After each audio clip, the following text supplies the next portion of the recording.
Imagina que de un día para otro tu vida cambia radicalmente. Pasas de tener sueños, familia, proyectos y libertad, a encontrarte dentro de un lugar donde todo eso desaparece. Un sitio donde el hambre, el frío y la incertidumbre se convierten en tu única realidad.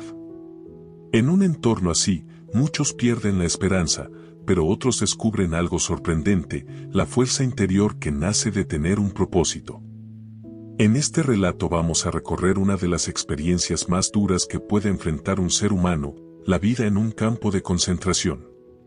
No se trata solo de dolor y sufrimiento, sino también de cómo la mente humana puede resistir cuando encuentra un motivo para seguir adelante. A través de estas páginas comprenderemos que, incluso en las circunstancias más extremas, siempre existe un espacio para elegir cómo responder, cómo mantener la dignidad y cómo darle sentido a la vida. Prepárate para adentrarte en una historia que no solo muestra la crudeza de la realidad, sino que también revela la increíble capacidad del ser humano para sobreponerse, aprender y transformarse. Capítulo 1. La llegada y el shock inicial. La llegada al campo de concentración no era un simple traslado, era el inicio de una experiencia que despojaba al ser humano de todo aquello que lo hacía sentir persona. Apenas el tren se detenía, una multitud exhausta y aturdida bajaba de los vagones. Los gritos de los guardias, los perros ladrando y el sonido metálico de las puertas al cerrarse creaban un ambiente de miedo absoluto. Nadie sabía qué iba a ocurrir, pero todos intuían que la vida nunca volvería a ser la misma. El shock inicial comenzaba con un proceso frío y calculado, separación inmediata de familias, confiscación de pertenencias y pérdida total de identidad. Cada uno dejaba atrás su nombre, su pasado y sus recuerdos para convertirse en un número, en una marca sobre el papel que definía su destino.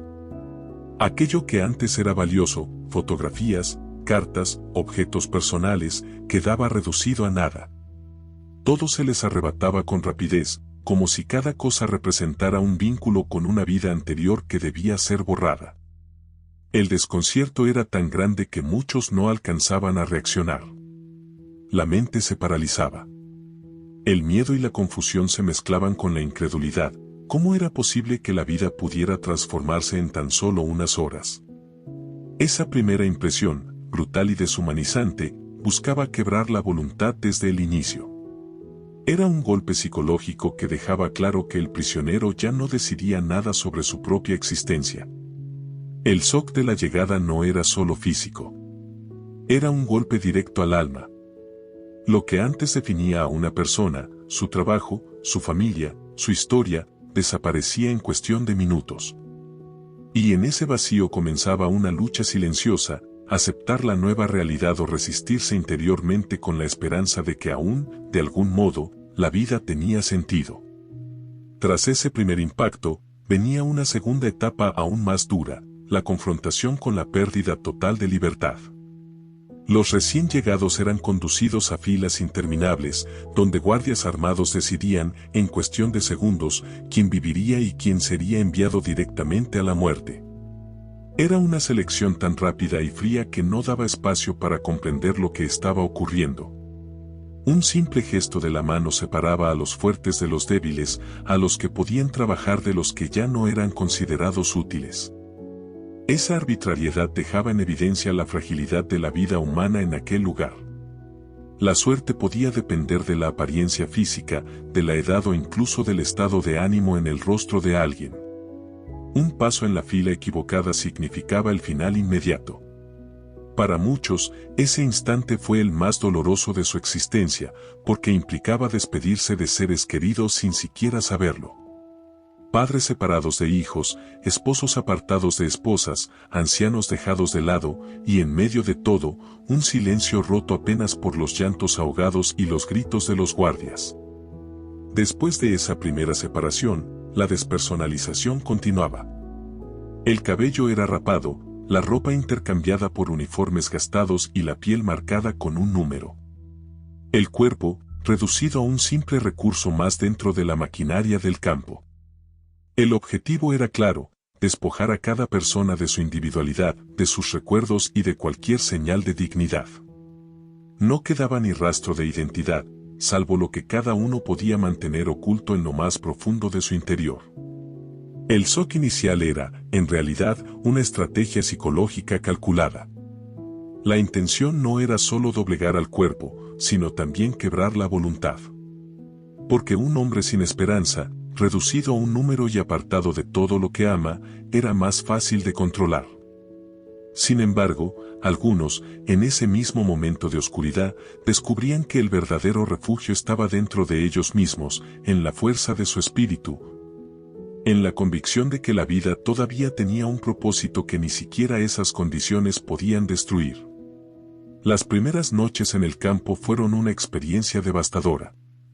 Tras la llegada y el despojo, los prisioneros eran conducidos a barracones abarrotados, donde el aire apenas circulaba y el suelo frío se convertía en su único lecho. Los cuerpos exhaustos se amontonaban, sin espacio para moverse ni descansar con dignidad.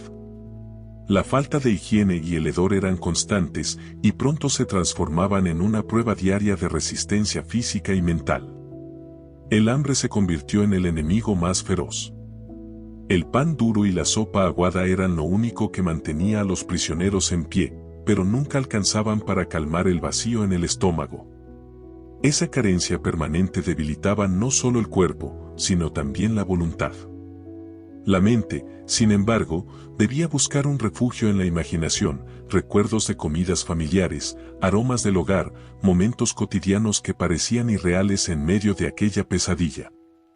El frío implacable de las noches también atacaba sin compasión.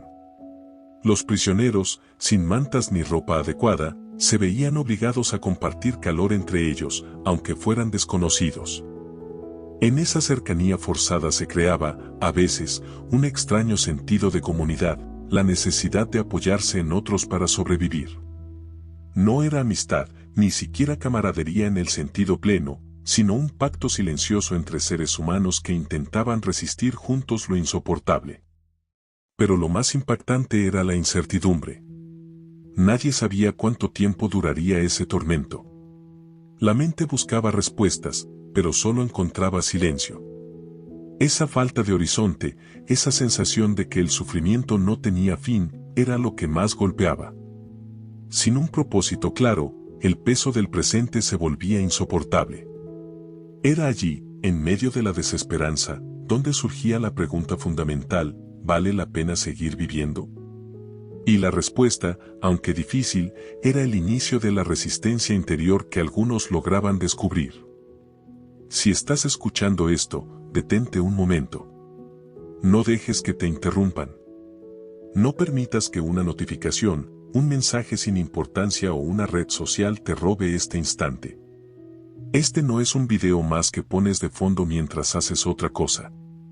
Esta puede ser la conversación que cambie tu relación con el dinero y con tu futuro. Estamos tan acostumbrados a distraernos, a saltar de contenido en contenido, que se nos olvida lo más importante. Lo que puede transformar tu vida no es lo que ves, es lo que decides escuchar de verdad. Y lo que estás escuchando ahora no es entretenimiento. Es una guía. Un espejo. Una posibilidad. La mayoría de personas abandona este tipo de contenido a los pocos minutos.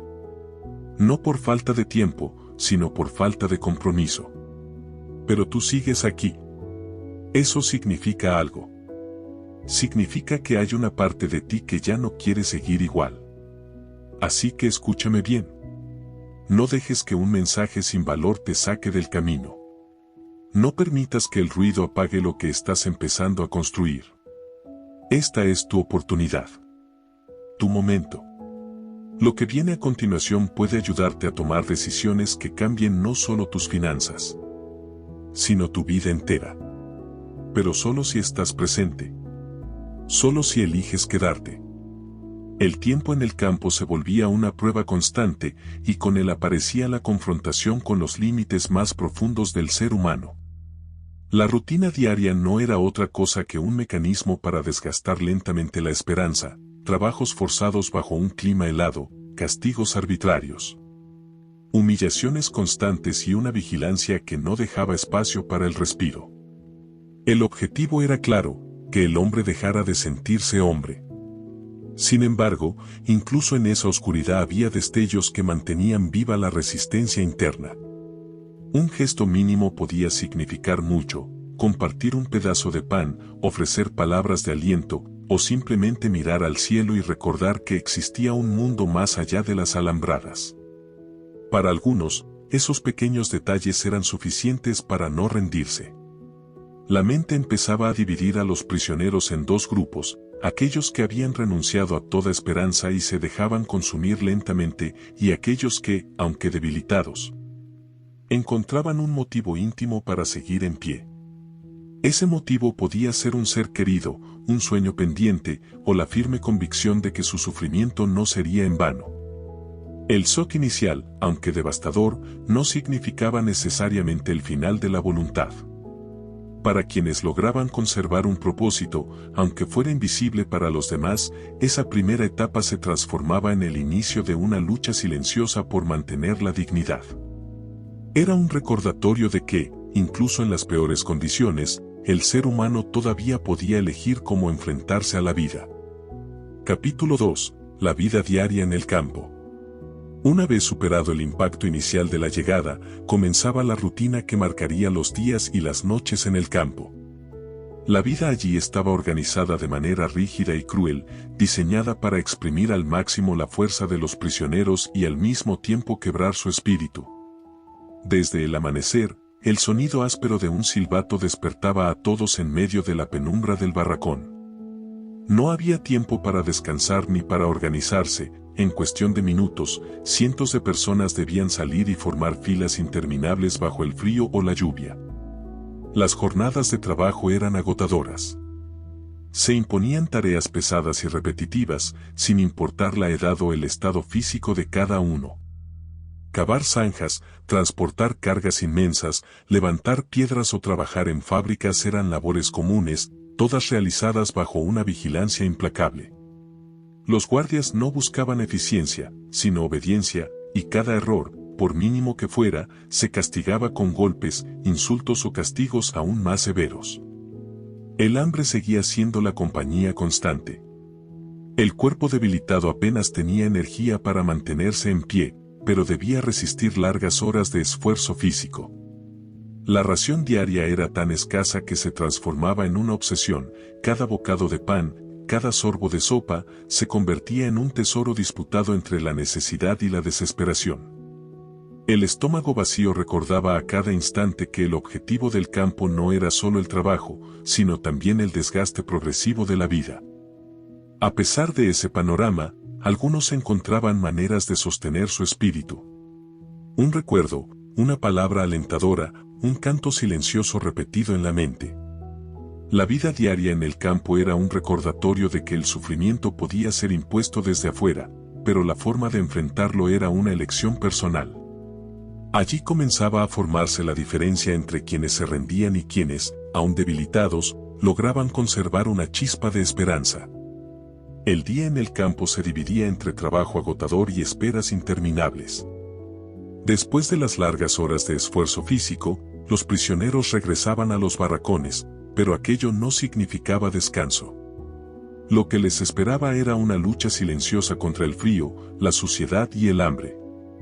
El suelo de madera, cubierto de paja húmeda y sucia, era el único lugar para recostarse y debía compartirse con decenas de personas más.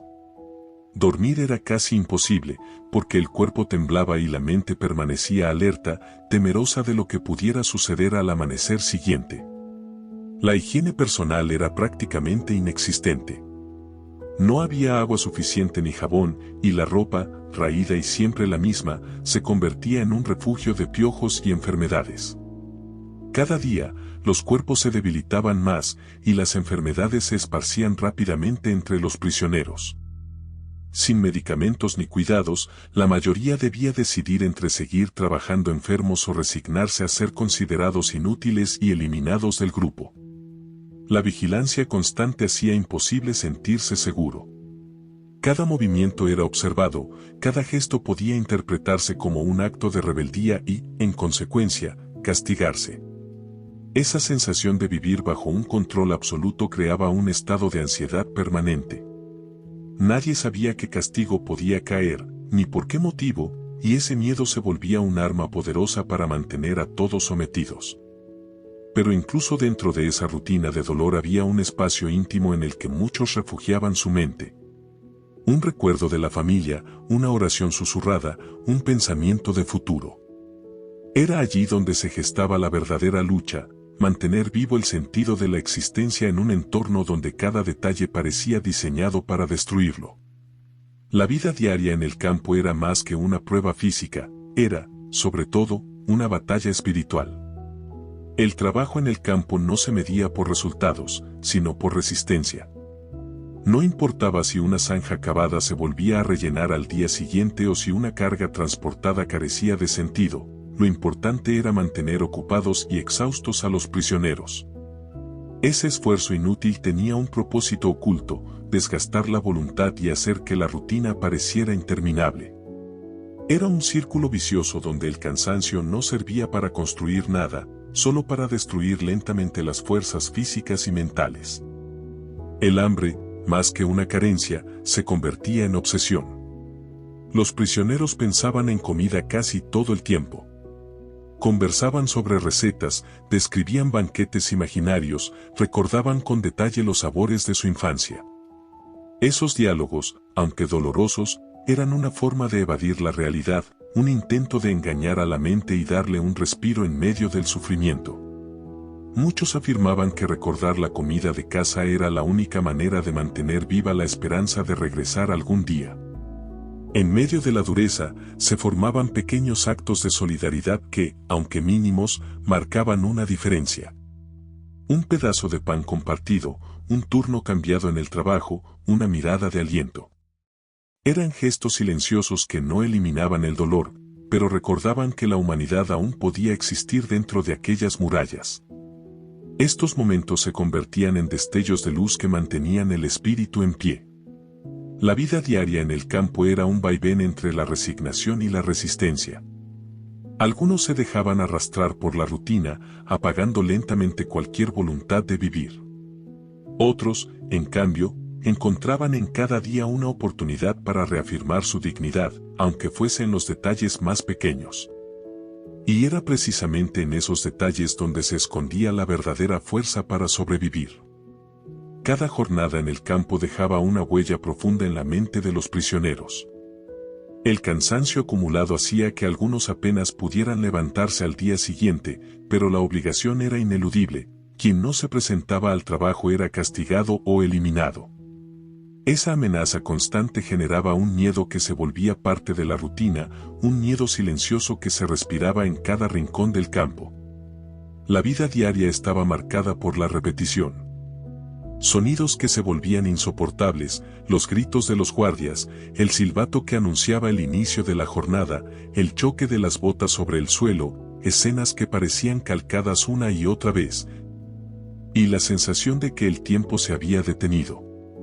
Para muchos, el futuro desaparecía, lo único que existía era un presente interminable, dominado por el hambre, el frío y la incertidumbre. Sin embargo, en medio de esa rutina opresiva, algunos encontraban una verdad inesperada, aunque no podían controlar lo que sucedía a su alrededor, sí podían controlar su manera de afrontarlo. Descubrían que la libertad interior era algo que ni siquiera las circunstancias más extremas podían arrebatar. Esa elección, responder con dignidad, resistir con esperanza, era la diferencia entre rendirse y sobrevivir.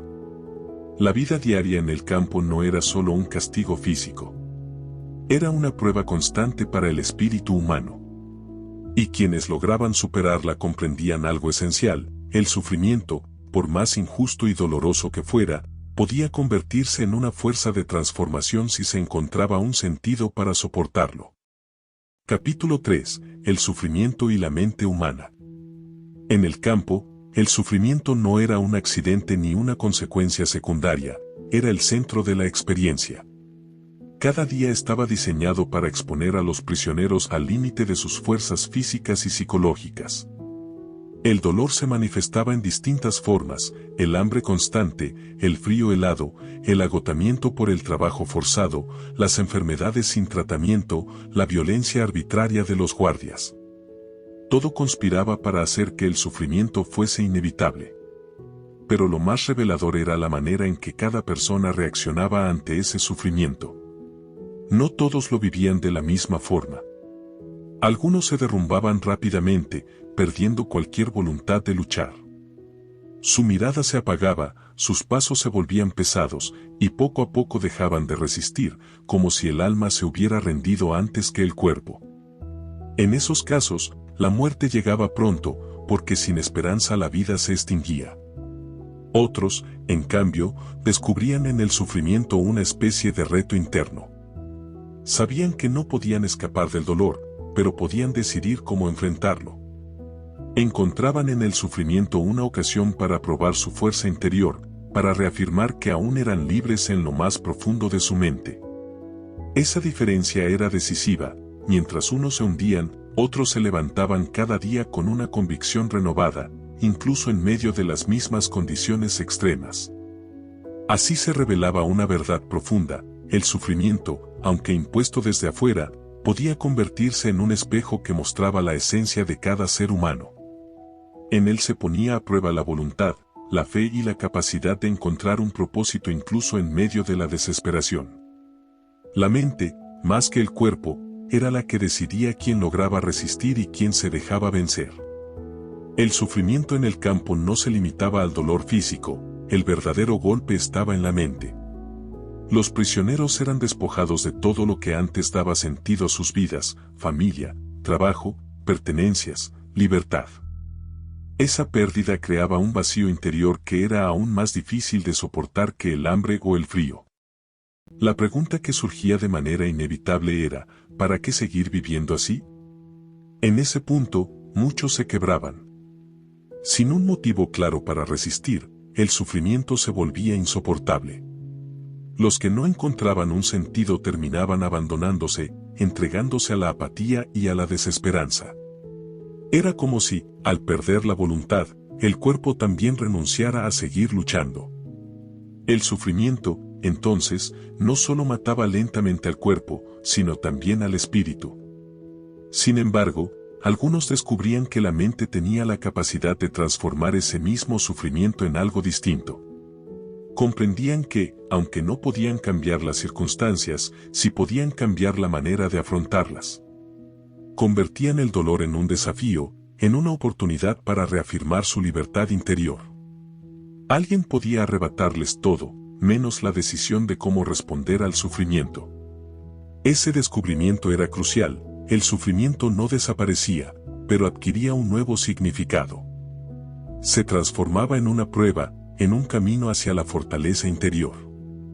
La mente que encontraba un propósito era capaz de resistir lo que parecía insoportable, mientras que la que carecía de él se desplomaba bajo el mismo peso.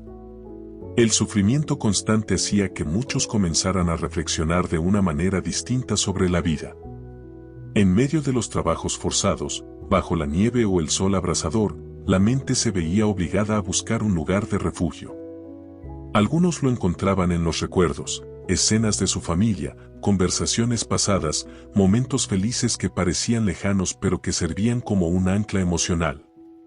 Al evocar esas memorias, lograban soportar mejor el presente, porque entendían que aquello que habían vivido no podía serles arrebatado. Otros hallaban fuerza en la esperanza de lo que aún podían alcanzar. Se decían a sí mismos que debían resistir para volver a ver a un ser querido, para cumplir una meta pendiente, para contar algún día lo que habían vivido. Ese pensamiento proyectado hacia el futuro se transformaba en un motivo poderoso que daba sentido al sufrimiento. La mente humana demostraba, entonces, una capacidad extraordinaria: podía elevarse por encima de las condiciones externas y darle al dolor un valor distinto. Donde para unos solo había castigo y desesperanza, otros encontraban un camino de resistencia interior. No se trataba de negar la dureza de la situación, sino de mirarla desde una perspectiva distinta, como una prueba, como un reto que, aunque doloroso, todavía podía tener un propósito. Esa manera de enfrentar el sufrimiento marcaba la diferencia entre quienes se dejaban vencer y quienes, a pesar de todo, seguían en pie. Porque la mente, cuando encuentra un para qué, es capaz de soportar casi cualquier cómo. Con el paso de los días, el sufrimiento en el campo revelaba una verdad profunda: el dolor era inevitable, pero la forma de enfrentarlo dependía de cada individuo. Algunos descubrían que, al aceptar el sufrimiento como parte de su existencia, lograban soportarlo con mayor entereza. No se trataba de resignación pasiva, sino de una actitud activa, decidir que ese dolor tendría un sentido, que serviría para algo más grande que ellos mismos. La mente se convertía en un refugio y en un campo de batalla al mismo tiempo. Allí se definía quién lograba sobrevivir con dignidad y quién se rendía ante la desesperanza. Cuando un prisionero lograba encontrar significado en su sufrimiento, por más pequeño que fuera, adquiría una fuerza que sorprendía a los demás. Podía ser el recuerdo de un ser amado, la fe en un futuro mejor o simplemente la convicción de que su dolor no sería en vano. Ese propósito interior le daba un poder que ni el hambre ni los castigos podían destruir. El sufrimiento, entonces, dejaba de ser solo un enemigo y se transformaba en un maestro cruel, pero revelador. Mostraba la esencia del ser humano, lo despojaba de lo superficial y lo enfrentaba con lo más íntimo de su espíritu. Quien lograba atravesar esa prueba comprendía que, aun en medio de la adversidad más extrema, siempre existía la posibilidad de elegir, rendirse o resistir con esperanza. Así, en el corazón del sufrimiento, surgía una de las lecciones más poderosas: que el hombre no está completamente a merced de las circunstancias, sino que siempre conserva la libertad de decidir qué actitud tomar frente a ellas. Capítulo 4. La esperanza como motor de vida. En medio del dolor y la rutina interminable del campo, había algo que se convertía en la diferencia más clara entre quienes se derrumbaban y quienes lograban resistir: la esperanza. No era una esperanza ingenua, sino una fuerza interior que servía de ancla frente a la incertidumbre. Quien encontraba un para que podía soportar casi cualquier cómo. Esa esperanza adoptaba distintas formas. Para algunos era la imagen de sus seres queridos, un recuerdo tan vivo que parecía acompañarlos en cada jornada. Para otros era la fe en un futuro mejor, la convicción de que algún día contarían lo vivido y que aquello no sería en vano. Incluso había quienes, aún sin familia ni certezas, encontraban esperanza en la simple idea de que su sufrimiento podía tener un significado más profundo. La esperanza funcionaba como un motor silencioso. No eliminaba el dolor ni hacía más fácil el trabajo forzado, pero daba a la mente un motivo para continuar. Era como un faro en medio de la oscuridad, pequeño, lejano, pero suficiente para orientar cada paso. En los días más duros, esa chispa interior era la única barrera que impedía que muchos se entregaran a la desesperanza absoluta. Sin esperanza, el sufrimiento se volvía insoportable y el futuro desaparecía. Con ella, en cambio, la vida, aunque dura, recuperaba un propósito. Y ese propósito era lo que mantenía a algunos en pie, incluso cuando todo alrededor parecía empujar a la rendición. La esperanza, más que una ilusión, era una decisión. En el campo, donde cada día era igual de duro que el anterior, quienes sobrevivían con mayor fortaleza no eran necesariamente los más fuertes físicamente, sino aquellos que habían elegido mantener viva una razón para continuar. Esa razón podía ser mínima, pero suficiente: un hijo que esperaba, una promesa hecha antes de la guerra, el deseo de volver a ver un lugar querido. Lo sorprendente era cómo esa esperanza cambiaba la manera de soportar el sufrimiento. El trabajo forzado, el hambre o los castigos no desaparecían, pero ya no eran vistos solo como un tormento, sino como pruebas necesarias para alcanzar ese propósito. La mente transformaba el dolor en parte del camino, en un precio que había que pagar para llegar a ese objetivo mayor. Incluso en las conversaciones nocturnas, agotados y hambrientos, los prisioneros hablaban de lo que harían al salir: una comida familiar, un paseo por su ciudad, la reconstrucción de sus hogares. Eran imágenes sencillas, pero poderosas, porque hacían que el futuro siguiera existiendo en medio del presente más cruel. Soñar, en esas condiciones, era un acto de valentía. La esperanza no solo daba fuerza individual, también generaba una red invisible de apoyo. Quien mantenía la fe en algo mejor inspiraba a otros a resistir. Era como una chispa que podía contagiarse, recordando que, aunque cada prisionero estaba atrapado, aún quedaba la posibilidad de elegir una actitud distinta frente al dolor. La esperanza actuaba como un refugio frente al vacío que provocaba la vida en el campo. Quien no tenía nada por lo cual luchar, pronto se rendía, el cuerpo dejaba de responder y la mirada perdía toda luz. En cambio, aquellos que encontraban un motivo, aunque fuera invisible para los demás, lograban mantenerse firmes. Esa diferencia no se notaba en la fuerza física, sino en la mirada, en la postura, en el modo en que enfrentaban cada día. Algunos prisioneros repetían mentalmente palabras o frases que les recordaban su propósito. Otros evocaban imágenes de sus seres queridos, hasta el punto de sentirlos presentes junto a ellos. Esa conexión con algo más grande que el sufrimiento inmediato hacía que resistir valiera la pena.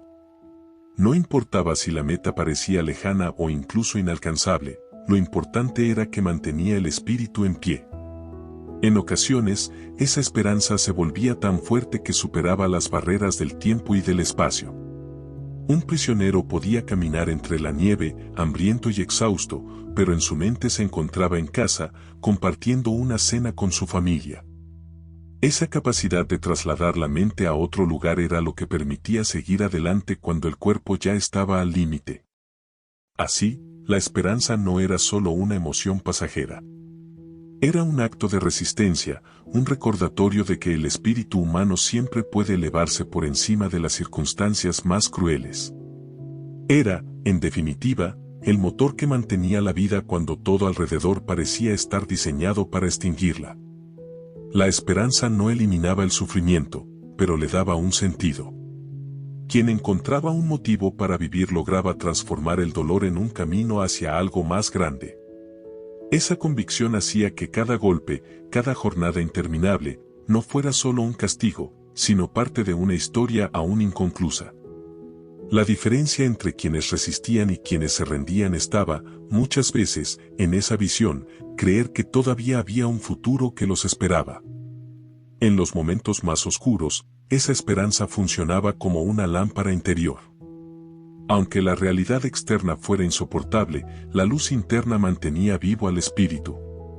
Y esa luz no podía ser arrebatada por los guardias, ni por el hambre, ni por la enfermedad. Era una fuerza íntima, imposible de quebrar, que dependía únicamente de la decisión personal de no rendirse. El campo de concentración, con toda su crudeza, mostraba una lección profunda: no es la circunstancia la que define la vida del hombre, sino el sentido que éste elige darle. Y mientras ese sentido esté iluminado por la esperanza, incluso en medio del sufrimiento más extremo, la vida conserva un valor que nadie puede destruir. Así, la esperanza se convertía en el verdadero motor de supervivencia. Era invisible, silenciosa y frágil, pero al mismo tiempo poderosa, capaz de mantener en pie a quienes todo lo habían perdido.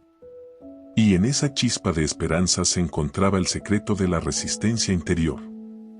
Capítulo 5. La liberación y el vacío existencial. El día de la liberación llegó como un despertar inesperado. Después de años de sufrimiento, de hambre y de incertidumbre, las puertas del campo se abrieron y los prisioneros fueron declarados libres. Muchos habían soñado con ese momento cada noche, lo habían imaginado una y otra vez como la salvación definitiva. Pero cuando al fin ocurrió, la realidad fue muy distinta a lo que habían esperado. La primera sensación no fue de alegría desbordante, sino de desconcierto. La libertad, tan anhelada, aparecía ahora como un terreno desconocido. Los prisioneros, debilitados por el hambre y la enfermedad, apenas podían caminar. Algunos ni siquiera tenían fuerzas para celebrar. La emoción de salir se mezclaba con un vacío profundo. ¿Qué hacer ahora, cuando ya no había barreras ni alambradas? La liberación no borraba el pasado. Cada persona cargaba consigo la memoria del sufrimiento, las imágenes de quienes no sobrevivieron, las huellas imborrables en el cuerpo y en la mente. La alegría se veía rápidamente interrumpida por la tristeza de saber que muchos seres queridos ya no estaban. La libertad era real, pero también dolorosa, porque enfrentaba al sobreviviente con la magnitud de sus pérdidas. Ese vacío existencial fue uno de los choques más duros de la liberación. Durante tanto tiempo, el único objetivo había sido sobrevivir día tras día en el campo. Ahora que el peligro inmediato había desaparecido, surgía una pregunta nueva y abrumadora: ¿cómo volver a darle sentido a la vida después de haber pasado por el infierno? La salida del campo no significó, para muchos, el fin del sufrimiento. La libertad física contrastaba con la prisión interior que todavía los acompañaba. Al caminar fuera de las alambradas, el mundo parecía irreconocible. Las calles, las casas, la gente libre, todo se veía distante, como si perteneciera a otra vida que ya no les correspondía. La sensación de extrañeza era tan grande que muchos no sabían cómo comportarse, como si hubieran olvidado lo que significaba ser libres.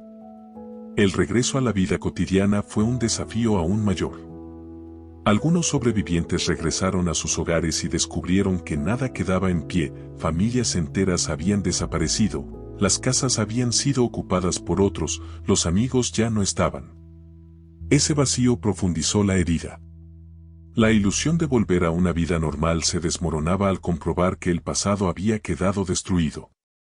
Incluso quienes sí encontraron a algún ser querido enfrentaban una barrera invisible, la incapacidad de compartir plenamente lo vivido. El dolor del campo era tan inmenso y tan incomprensible que resultaba casi imposible ponerlo en palabras. Muchos sentían que los demás no podían entender, y esa incomunicación los sumía en una soledad silenciosa. La libertad, entonces, se volvió una carga ambigua.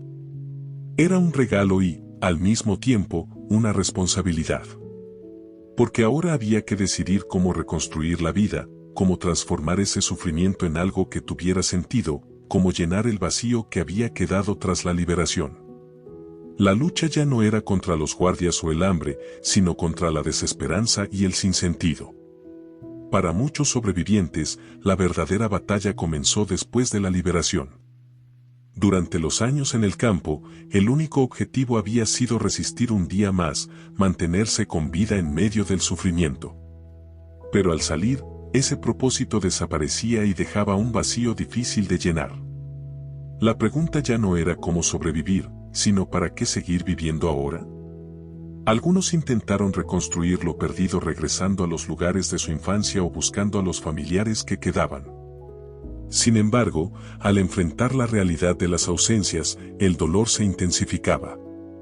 Otros se refugiaron en el trabajo, en el esfuerzo por reconstruir sociedades destruidas por la guerra, como una manera de darle un nuevo sentido a lo vivido.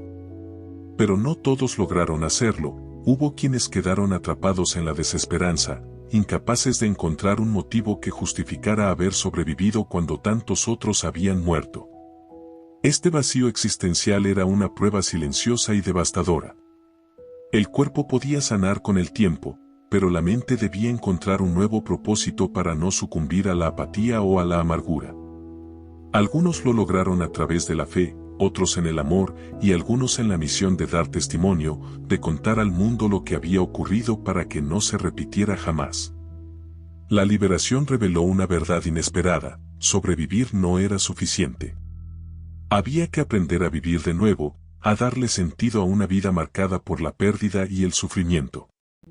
Y esa tarea resultaba, en muchos casos, más difícil que soportar el propio cautiverio.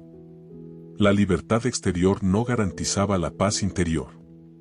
Muchos de los liberados descubrieron que, aunque las alambradas habían quedado atrás, las cicatrices del alma seguían abiertas. El recuerdo de las humillaciones, el hambre, la violencia y, sobre todo, la ausencia de aquellos que no sobrevivieron, pesaba más que las cadenas físicas. En ese contraste entre la vida que regresaba y el pasado que no podía olvidarse, se escondía el verdadero desafío de la liberación. El vacío existencial se manifestaba en la dificultad de mirar hacia adelante. ¿Cómo construir un futuro cuando la vida había sido reducida al dolor? Algunos encontraron respuestas en el servicio a los demás, en la reconstrucción de comunidades, en la creación de nuevas familias o en la dedicación a una causa más grande que ellos mismos. Otros, en cambio, quedaron atrapados en el silencio y la desesperanza, luchando cada día por hallar una razón para levantarse. La liberación enseñó que sobrevivir era apenas el primer paso. La tarea más profunda consistía en transformar el sufrimiento en un sentido que justificara la vida. Esa transformación no era automática ni fácil, requería un acto consciente de la mente y del espíritu. Quien lograba dar ese salto podía mirar al pasado sin quedar paralizado y mirar al futuro con la convicción de que su dolor no había sido en vano. Así, el final del cautiverio no significó el final de la lucha, sino el inicio de una nueva, la de reconstruirse, la de encontrar un propósito que permitiera llenar el vacío existencial y, en ese proceso, demostrar que aún en medio del horror, el ser humano es capaz de renacer. Capítulo 6. La voluntad de sentido. Tras la liberación, surgió con más fuerza una verdad que se había revelado en el campo, la necesidad profunda del ser humano de encontrar un sentido a su vida. Esa búsqueda no era un lujo ni un pasatiempo filosófico, sino una fuerza vital, tan esencial como el aire o el alimento. Quien tenía un para qué encontraba razones para resistir incluso en medio del sufrimiento más extremo, en cambio, quien no lo tenía se derrumbaba con facilidad. La voluntad de sentido es, en esencia, la capacidad de orientar la vida hacia un propósito que vaya más allá del dolor presente. Puede ser un amor que espera, una misión pendiente, un sueño aún no cumplido o el simple deseo de ser testigo de la vida en el futuro. Este sentido no tiene que ser grandioso ni reconocido por los demás. Basta con que sea real y valioso para la persona que lo sostiene. En el campo se veía claramente, quienes lograban conectar con un propósito personal, por pequeño que pareciera, resistían de manera distinta. El sufrimiento seguía siendo brutal, pero dejaba de ser un tormento vacío para convertirse en parte de un camino hacia ese propósito. Esa diferencia interior, invisible para los guardias, era la que mantenía vivos a muchos prisioneros. La vida, entonces, no se trata únicamente de evitar el dolor o de buscar el placer. Su esencia más profunda está en descubrir aquello que le da significado. Esa voluntad de sentido es lo que permite al ser humano no solo sobrevivir, sino también trascender incluso en medio de las pruebas más duras. La voluntad de sentido no siempre surge de manera espontánea, muchas veces debe ser buscada y descubierta en medio de la adversidad. En el campo, las circunstancias eran tan extremas que esa búsqueda se volvía urgente. Quien no encontraba un propósito quedaba atrapado en el vacío, mientras que quien lo hallaba adquiría una fuerza invisible que lo sostenía día tras día. Ese sentido podía tomar formas diversas. Algunos lo encontraban en el amor a una persona que esperaban reencontrar. Otros, en un trabajo inconcluso, en un proyecto que soñaban completar si lograban sobrevivir. También había quienes lo hallaban en la simple decisión de soportar el dolor con dignidad, como una manera de demostrar que el espíritu humano podía resistir incluso lo inimaginable. Lo más importante era que ese propósito fuera auténtico y personal. No se trataba de copiar el camino de otros, sino de descubrir que daba valor único a la propia existencia. Esa autenticidad era la que transformaba el sufrimiento en una prueba soportable, porque ya no se vivía como un castigo absurdo, sino como una oportunidad de demostrar fidelidad a aquello que realmente importaba. De este modo, la voluntad de sentido revelaba una enseñanza poderosa: el ser humano puede soportar cualquier dolor si encuentra un motivo suficientemente fuerte. No se trata de eliminar el sufrimiento, sino de darle un lugar en la historia personal, convirtiéndolo en parte de un propósito mayor. La voluntad de sentido demostraba que el ser humano no está completamente a merced de lo que le ocurre. Aunque no puede elegir las circunstancias, siempre puede elegir la actitud con la que las enfrenta. Esa elección es lo que convierte al hombre en dueño de su vida, incluso en medio del dolor más insoportable. En los momentos más duros del campo, algunos prisioneros encontraron en esta verdad una fuente de libertad interior. Descubrieron que, aunque sus cuerpos estuvieran encadenados al hambre, al frío y al trabajo forzado, su mente aún podía elevarse. Podían decidir resistir con dignidad, podían optar por no dejarse consumir por la desesperanza. Esa actitud, aunque invisible desde fuera, era una victoria personal frente a un sistema que intentaba destruirlos. La voluntad de sentido no eliminaba el sufrimiento, pero lo transformaba.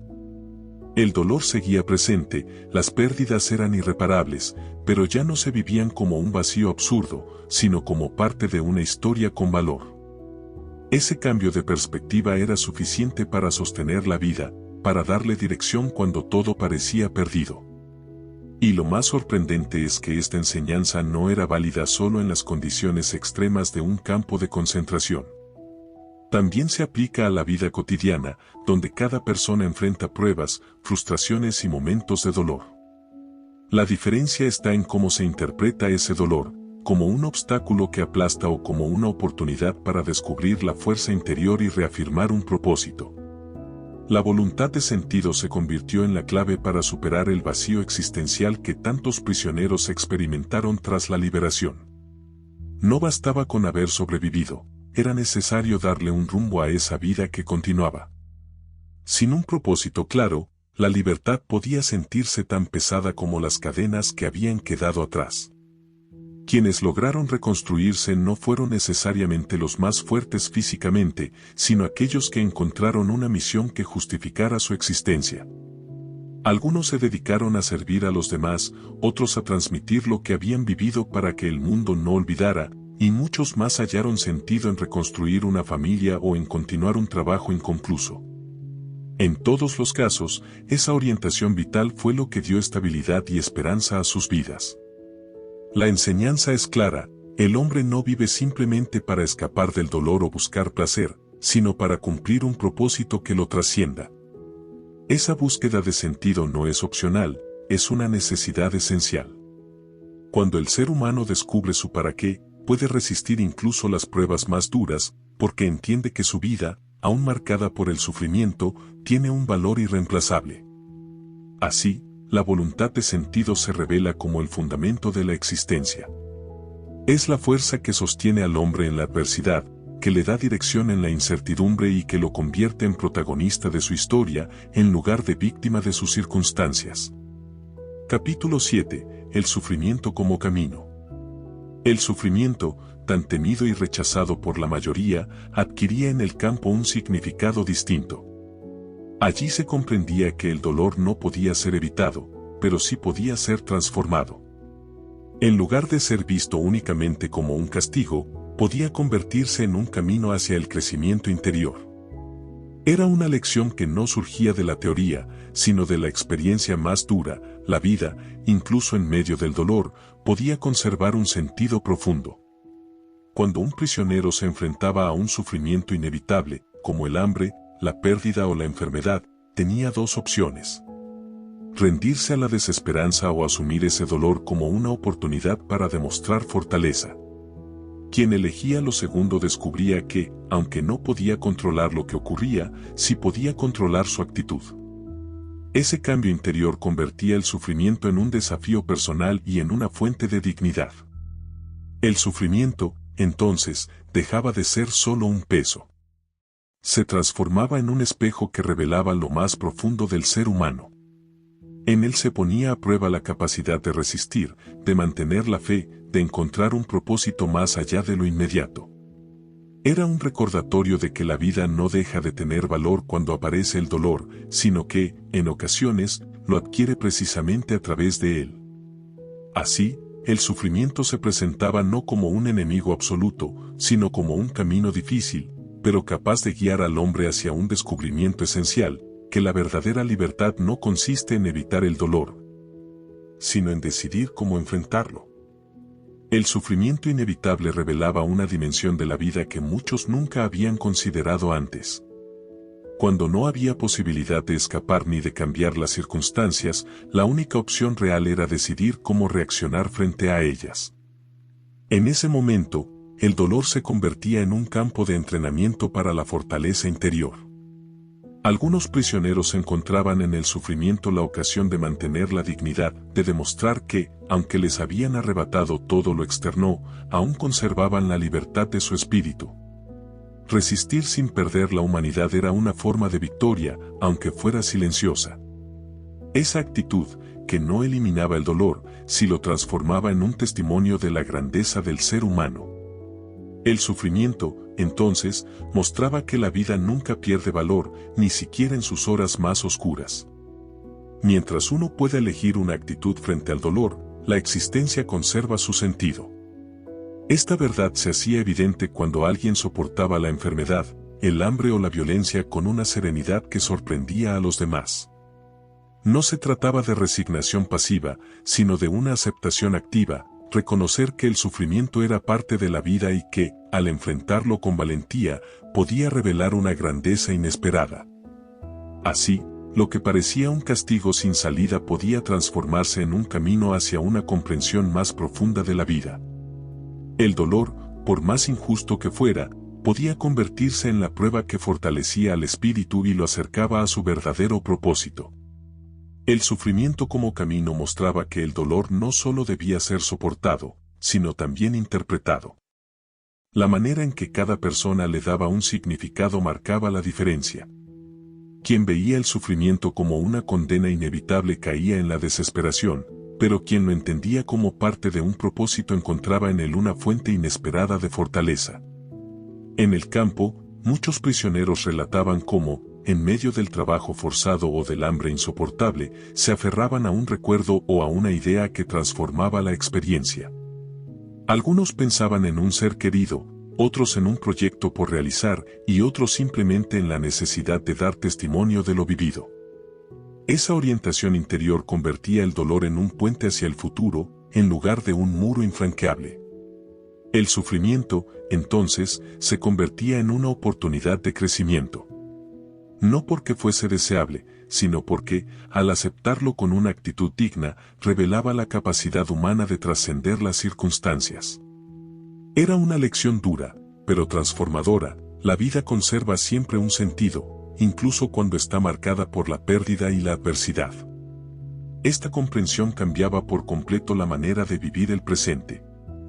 El sufrimiento ya no era solo una carga, sino una oportunidad para demostrar que, aunque las condiciones externas fueran crueles, el espíritu humano podía elevarse por encima de ellas. El sufrimiento inevitable, cuando era asumido con valentía, se transformaba en una especie de maestro silencioso. Enseñaba que la vida no pierde valor por la presencia del dolor, sino que puede adquirir un significado aún más profundo a través de él.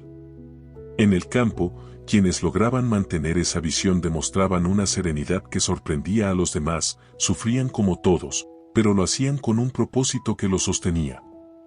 Esa actitud no significaba negar el dolor ni romantizarlo, sino reconocerlo y enfrentarlo con una mirada distinta. Cada jornada se convertía en una prueba, y cada prueba superada era una afirmación de la dignidad humana.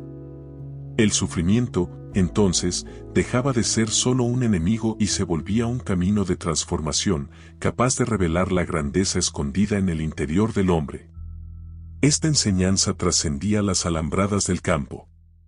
En la vida cotidiana, cada persona enfrenta dificultades inevitables, pérdidas, enfermedades, fracasos, momentos de dolor.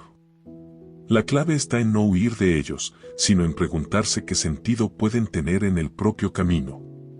Al hacerlo, el sufrimiento deja de ser absurdo y se convierte en una oportunidad de crecimiento personal. Así, el sufrimiento como camino mostraba una verdad esencial: aunque no siempre podamos elegir lo que nos ocurre, siempre podemos elegir la actitud con la que lo enfrentamos. Y esa actitud es la que determina si el dolor nos destruye o nos convierte en alguien más fuerte y más consciente del verdadero valor de la vida.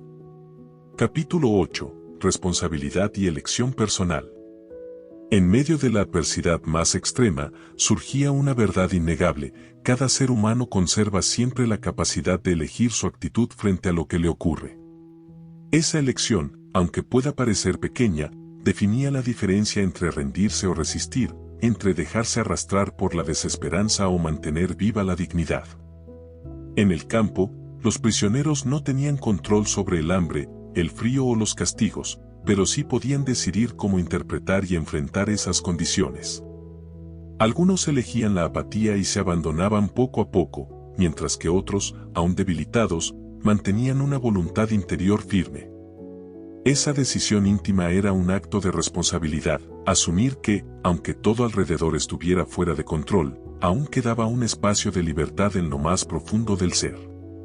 La responsabilidad, entonces, no se limitaba a cumplir con lo que imponían las circunstancias, sino a responder con conciencia y propósito. Significaba hacerse cargo de la propia vida, incluso en las situaciones más duras, y reconocer que nadie más podía darle sentido a la existencia. Cada uno debía elegir si viviría con resignación o con dignidad, con desesperanza o con esperanza. Esta lección trascendía las alambradas. En cualquier contexto de la vida, el ser humano se enfrenta a pruebas que no puede controlar. Pero en todas ellas existe la misma posibilidad, decidir la actitud con la que se afrontan. Esa elección es, al final, la mayor expresión de libertad y la mayor responsabilidad que cada persona posee. La elección personal se hacía evidente en los pequeños gestos del día a día. Había quienes, aun en medio del hambre y el frío, compartían un pedazo de pan con otro prisionero más débil. Ese acto, aparentemente insignificante, demostraba que todavía conservaban la libertad de decidir cómo comportarse. No estaban obligados a la generosidad, pero la asumían como una responsabilidad frente a su propia conciencia. Otros encontraban en la resistencia silenciosa su manera de elegir. No se dejaban humillar del todo, mantenían la postura erguida, o simplemente decidían no perder la fe en que su vida tenía un valor más allá de las circunstancias. Esa decisión no eliminaba el sufrimiento, pero lo transformaba en una prueba que reafirmaba su humanidad. La responsabilidad personal no consistía en negar la realidad, sino en reconocer que, incluso en lo más oscuro, el hombre sigue siendo dueño de su actitud. Esta verdad incomodaba, porque significaba que nadie podía culpar del todo a las circunstancias. Por crueles que fueran, siempre quedaba un margen de libertad para decidir cómo vivirlas.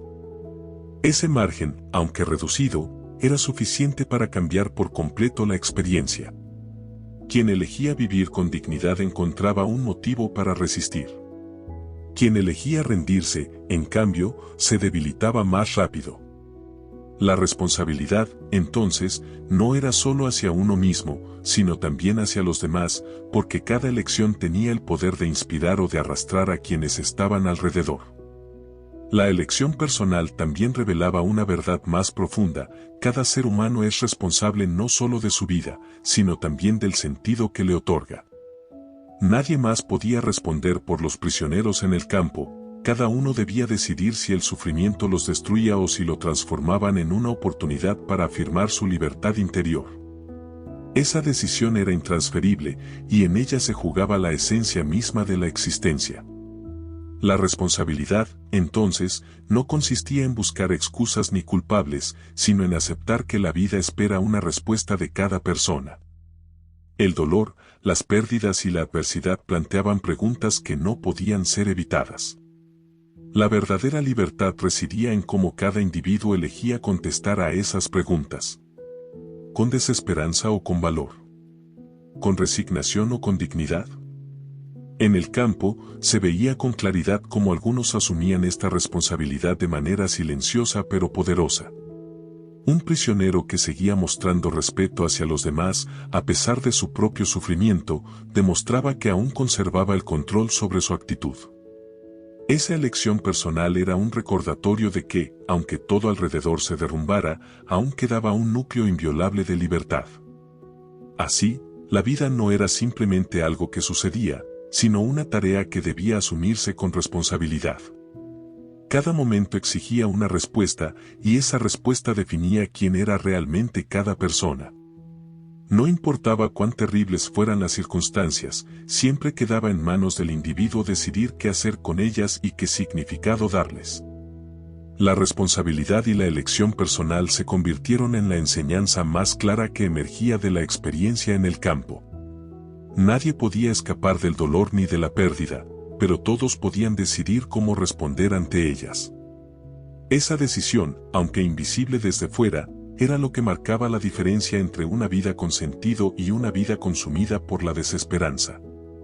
Comprender esto significaba asumir que la libertad más profunda del ser humano no depende de las circunstancias externas, sino de su capacidad de elegir la actitud frente a ellas. Incluso en el lugar más oscuro, un hombre podía mantener la dignidad, podía resistir con esperanza, podía ser ejemplo de fortaleza para los demás. Y esa responsabilidad no podía ser delegada, pertenecía únicamente a cada individuo. Esta lección trasciende cualquier contexto extremo. En la vida cotidiana, cada persona se enfrenta a pruebas, fracasos, pérdidas y momentos de incertidumbre. La diferencia está en cómo decide vivirlos. Algunos se dejan arrastrar por el dolor, mientras que otros lo transforman en un motor de crecimiento. Esa es la verdadera esencia de la responsabilidad, entender que, pase lo que pase, la última palabra sobre la propia vida siempre está en manos de uno mismo. Así, la responsabilidad y la elección personal se convierten en el fundamento de la libertad interior. Y al asumirlas, el ser humano demuestra que, aun en medio de la adversidad más dura, conserva la capacidad de escribir su propia historia con dignidad y propósito. Capítulo 9. Aplicación de la logoterapia en la vida diaria. Las lecciones aprendidas en medio del sufrimiento no quedaron limitadas a la experiencia del campo. Al contrario, revelaron principios universales que podían aplicarse en cualquier circunstancia de la vida cotidiana. La logoterapia surgió precisamente de esa convicción, que la búsqueda de sentido es la fuerza fundamental que guía al ser humano. En la vida diaria, esta enseñanza se traduce en un cambio de perspectiva. No siempre se puede evitar el dolor, la pérdida o la frustración, pero sí se puede decidir cómo interpretarlos. La logoterapia propone que cada situación, incluso la más difícil, encierra una oportunidad de descubrir un propósito. En lugar de preguntarse ¿por qué me ocurre esto?, la pregunta clave es ¿para qué vivirlo? ¿Qué puedo aprender de esto? ¿Qué sentido puedo darle? Este enfoque transforma los desafíos en ocasiones para crecer. Una enfermedad, por ejemplo, puede ser vista como una injusticia o como una oportunidad para valorar la vida de una manera más profunda. Una pérdida puede convertirse en un vacío insoportable o en la inspiración para honrar la memoria de quien ya no está. La diferencia siempre está en la actitud con la que se enfrenta la experiencia. La aplicación de la logoterapia no exige condiciones extremas. Es un camino práctico y accesible que consiste en descubrir, día a día, los motivos que hacen que la vida valga la pena. Ese descubrimiento es el que permite afrontar las dificultades con resiliencia y darle a la existencia una profundidad que trasciende las circunstancias. La logoterapia enseña que el sentido de la vida no es algo abstracto ni lejano, sino algo que se encuentra en lo concreto de cada día. Cada persona tiene la oportunidad de descubrirlo en tres grandes ámbitos, a través de la creación, del amor y de la actitud frente al sufrimiento. El sentido a través de la creación se manifiesta cuando una persona aporta algo al mundo con su trabajo, sus talentos o sus acciones. No se trata únicamente de grandes logros, sino también de los pequeños actos cotidianos que construyen y dejan huella. Al dar lo mejor de sí mismo en lo que hace, el ser humano encuentra un propósito que lo impulsa a seguir adelante.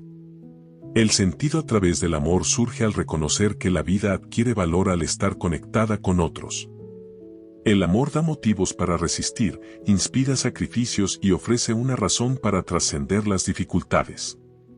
Recordar a un ser querido, luchar por su bienestar o mantener viva su memoria son expresiones claras de cómo el amor otorga sentido incluso en los momentos más oscuros. Por último, el sentido a través de la actitud frente al sufrimiento revela que, cuando el dolor es inevitable, siempre se puede decidir cómo enfrentarlo. Esa elección transforma la experiencia y la convierte en una oportunidad de crecimiento. La persona que sufre con dignidad no solo sobrevive, sino que demuestra la capacidad humana de transformar la adversidad en un camino hacia la plenitud. De esta manera, la logoterapia se convierte en una guía práctica. En cada instante, cada ser humano tiene la posibilidad de descubrir un motivo que justifique su vida, sin importar lo difícil de la situación. La logoterapia también invita a asumir la vida como una responsabilidad personal. No se trata de esperar que las circunstancias cambien o que otros den un propósito, sino de reconocer que cada persona está llamada a descubrirlo por sí misma. Esta idea coloca al individuo frente a la tarea más desafiante y liberadora, responder a lo que la vida le exige en cada momento. En la práctica, esto significa mirar las dificultades no como obstáculos definitivos, sino como preguntas que requieren una respuesta. Una crisis económica, una enfermedad o una pérdida dolorosa se convierten en oportunidades para decidir con qué actitud se afrontarán. Esa respuesta define el rumbo de la vida mucho más que las circunstancias en sí mismas. La logoterapia recuerda que el sentido no es genérico ni universal para todos, sino único para cada persona. Lo que da valor a la existencia de uno no necesariamente lo dará a la de otro.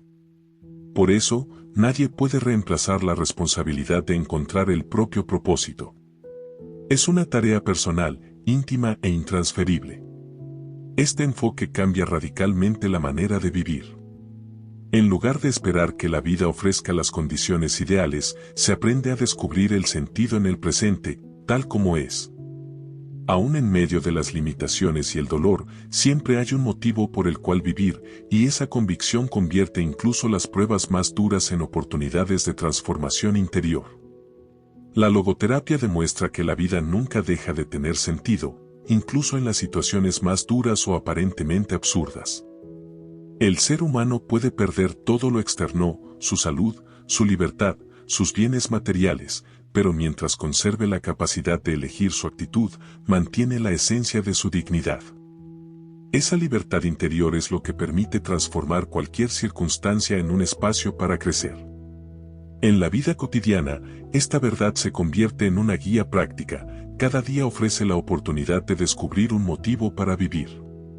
Puede estar en un proyecto personal, en el servicio a los demás, en el amor hacia alguien o incluso en la manera de afrontar un sufrimiento inevitable. Lo importante es no rendirse a la sensación de vacío, sino buscar con decisión el propósito que convierte a la existencia en algo valioso.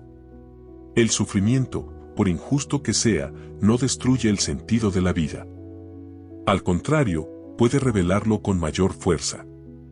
Porque en la manera en que cada persona responde al dolor se manifiesta lo más profundo de su ser.